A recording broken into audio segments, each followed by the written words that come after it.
Hello guys, showing around what I'm doing over here for the next update. If you follow me, you know that I'm doing an update on all the packages. I do that from time to time.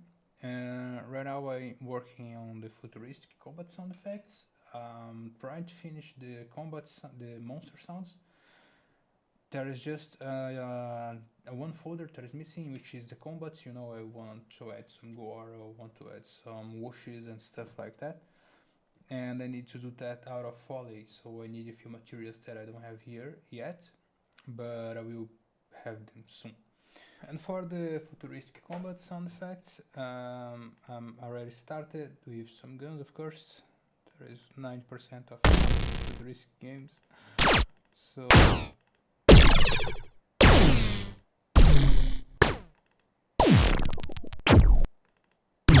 yep. The way I'm doing that is right over here in Vital, I take sine wave or something like that, and I bend, I fold it, I change it until it turns a little bit different. And then you play around with the pitch, the volume, the form scale, etc. You find what you're looking for.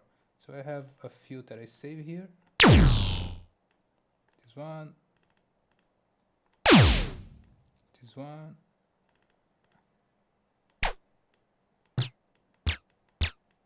I don't remember why I saved that. Okay. Yeah, so that's it for now. Keep an eye for the new sound packs. Actually, I don't know if I'm gonna have new sound packs soon. I think I just gonna be updating my new sound packs until I'm very happy with all I have, and then I'm gonna start creating new ones. That's it for now. Thank you for keeping an eye on my project.